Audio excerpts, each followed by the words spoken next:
नमस्कार, स्वागत है आपका हमारे चैनल में। मैं रानी गुप्ता आपके साथ। इस वक्त की बड़ी खबर सामने आ रही है कर्नाटका विधानसभा चुनाव से जुड़ी हुई। दरअसल कांग्रेस पार्टी ने चुनाव आयोग से एक शिकायत की थी और ये कहा था कि कर्नाटका इलेक्शन में उन ईवीएम का इस्तेमाल किया जा रहा है जिसे ऑलरेडी साउथ अफ्रीका में यूज किया गया है। बता दें कि इलेक्शन कमीशन ने कांग्रेस पार्टी के इस शिकायत को सिरे से खारिज कर दिया है। साथ ही इलेक्शन कमीशन ने कांग्रेस पार्टी को कड़ी फटकार लगाते हुए ये कहा है कि ये जो आपने शिकायत की है और जो अफवाह फैलाई है उसका जवाब भी देना होगा कि आखिर आपने कौन से सोर्स और कौन से आधार पर इस तरीके की शिकायत की है। बता दें कि इलेक्शन कमीशन ने जवाब देते हुए ये कहा है कि साउथ अफ्रीका में तो ये ईवीएम गया ही नहीं है और ना तो साउथ अफ्रीका के इलेक्शन में इस तरीके के ईवीएम का इस्तेमाल होता है। चाहे तो आप साउथ अफ्रीका के इलेक्शन कमीशन की वेबसाइट पर भी नजर डाल सकते हैं। साथ ही ये भी कहा इलेक्शन कमीशन के द्वारा कि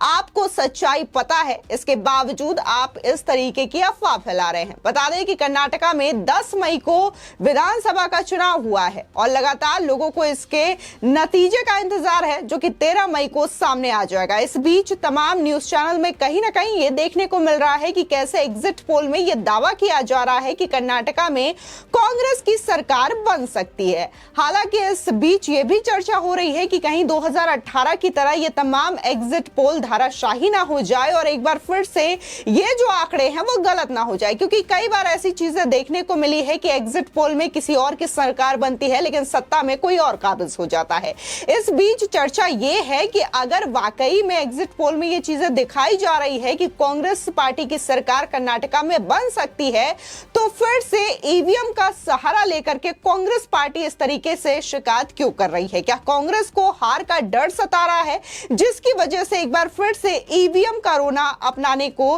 पार्टी दिखाई दे रही है? बता दें कि लगातार ये चीजें देखने को मिल रही है, खासकर 2014 के बाद जो तमाम इलेक्शंस हुए हैं इनमें कहीं ना कहीं अगर किसी राज्य में कांग्रेस पार्टी या फिर कोई और पार्टी हार जाती है तो यही कहा जाता है कि ईवीएम हैक कर लिया गया है या फिर ईवीएम में कुछ लापरवाही बरती गई है जिसकी वजह से उन्हें हार का सामना करना पड़ा है। यानी कि वो अपनी विफलताओं को मानने से इनकार करते हुए ईवीएम का सहारा लेते हैं और कहते हैं कि ईवीएम की खराबी की वजह से उन्हें इस हार का मुंह देखना पड़ा है। बता दें कि कर्नाटका में 10 मई को हुई विधानसभा चुनाव के नतीजे 13 मई को सामने आ जाएंगे, लेकिन इससे पहले कांग्रेस का ईवीएम मशीन को लेकर किया गया दावा चुनाव आयोग ने खारिज कर दिया है। बता दें कि निर्वाचन आयोग ने गुरुवार यानी कि 11 मई को यह कहा है कि कर्नाटका विधानसभा चुनाव में इस्तेमाल की गई इलेक्ट्रॉनिक वोटिंग मशीन यानी कि ईवीएम पहले दक्षिण अफ्रीका में उपयोग में लाई नहीं गई है। आयोग ने पार्टी से यह भी कहा है कि उस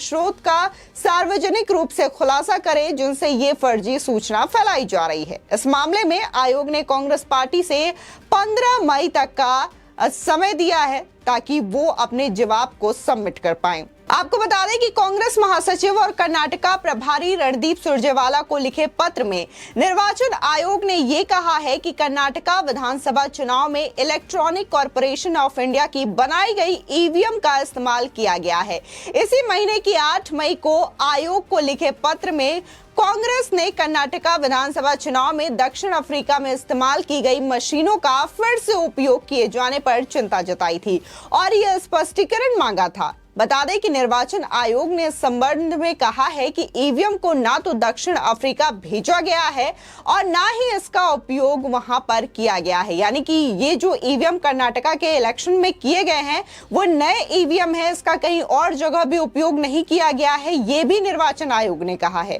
कांग्रेस का दावा खारिज करते हुए चुनाव आयोग ने कहा कि पार्टी अपने उन सूत्रों का भी खुलासा करे जो इस तरीके की गलत जानकारी फैला रहे हैं। आपको बता दें कि आयोग ने यह कहा है कि इसके बावजूद पार्टी ने किन तथ्यों के आधार पर अफवाह फैलाने की गंभीर क्षमता वाली सूचना को फैलाया है उसे इनकी जानकारी सार्वजनिक करनी होगी ताकि कार्रवाई की जा सके और इसकी पुनरावृत्ति रोकी जा सके। यानी कि चुनाव आयोग को इस बात का भी डर है कि कहीं जिस तरीके से कांग्रेस पार्टी आज इस बात का सहारा ले रही है, ईवीएम में खामियां निकाल रही है और शिकायत कर रही है और किसी सोर्स के आधार पर इस तरीके की बातें कर रही है तो उस चीजों को भी सार्वजनिक करने की डिमांड की गई है और इसको लेकर के 15 मई तक जवाब दाखिल करने के लिए कहा गया है। कहीं ना कहीं अगर जिस तरीके से कांग्रेस पार्टी ये कर रही है तो ऐसे भविष्य में कोई और भी पार्टी आरोप लगा सकती है ईवीएम को लेकर के और अपने सोर्स के आधार पर यह कह सकती है कि इन ईवीएम का इस्तेमाल कहीं और हुआ है, जिसकी वजह से चुनाव आयोग ने यह सख्त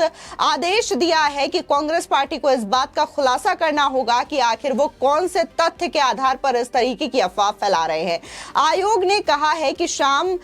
5 बजे 15 मई तक कांग्रेस पार्टी को यह जवाब दाखिल करना होगा, जिसके बाद इसकी कार्रवाई की जा सके और लोगों के बीच में सच्चाई सामने आ सके। बता दें कि लगातार कर्नाटका चुनाव को लेकर के घमासान देखने को मिला था राजनीतिक पार्टियों में, चाहे फिर वो कांग्रेस पार्टी हो या बीजेपी पार्टी हो। दोनों ही पार्टियों ने पूरे दमखम के साथ कर्नाटका चुनाव में प्रचार किया था और इसी के साथ ही अगर जेडीएस की बात करें, वहां की जो पार्टी है क्षेत्रीय पार्टी, उसने भी काफी ज्यादा हद तक इसमें सक्रिय दिखाई दी है। इन सब के बावजूद देखने को मिला कि एक बार फिर से गुजरात वाले स्थिति कर्नाटका के इलेक्शन में देखने को मिली, क्योंकि कांग्रेस अध्यक्ष मल्लिकार्जुन खड़गे ने एक बार फिर से प्रधानमंत्री मोदी को लेकर के पर्सनल अटैक किए हैं और इस चीज को लेकर के बीजेपी ने भी कांग्रेस पर आरोप लगाया कि हर बार प्रधानमंत्री के लिए इस तरीके से गाली गलौच वाली भाषा कांग्रेस पार्टी की ओर से इस्तेमाल की जाती है। तो वहीं दूसरी ओर कांग्रेस का घोषणा पत्र भी अपने आप में कांग्रेस पार्टी के लिए एक बड़ा संकट बनकर के उभरा है, क्योंकि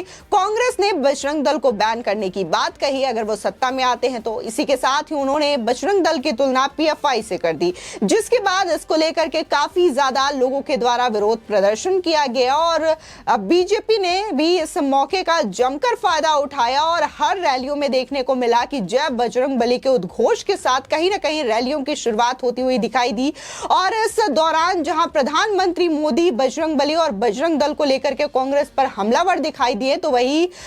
उत्तर प्रदेश के सीएम योगी आदित्यनाथ और इसी के साथ ही असम के सीएम हिमंता बिस्वा शर्मा भी इस कड़ी में काफी ज्यादा आगे नजर आए। फिलहाल देखने को मिला था कि कर्नाटका में जहां सोनिया गांधी प्रचार करते हुए नजर आई थी, तो वहीं प्रियंका गांधी वाड्रा और राहुल गांधी भी प्रचार करते हुए नजर आए थे। लेकिन क्या इन प्रचार का जो रिजल्ट है वो चुनाव में तब्दील होता है या नहीं होता है? जो रिजल्ट आएंगे सामने, क्या इसमें कांग्रेस पार्टी को किसी तरीके की कोई आसान राह नजर आती है, उनकी जीत होती है या नहीं होती है? ये अपने आप में एक बड़ा सवाल है, क्योंकि अभी हाल ही में हुए तमाम विधानसभा चुनाव हो या फिर जो लोकल लेवल के इलेक्शंस हो, उसमें लगातार कांग्रेस पार्टी को हार का मुंह देखना पड़ रहा है। और अगर विधानसभा चुनावों में भी कांग्रेस की यही स्थिति रही तो जो उम्मीदें 2024 को लेकर के लगाई जा रही है कांग्रेस पार्टी की ओर से, उसमें भी कहीं ना कहीं हार का सामना करना पड़ सकता है, क्योंकि तमाम विधानसभा चुनाव इस समय यही कहा जा रहा है कि ये लोकसभा चुनाव से सेमीफाइनल है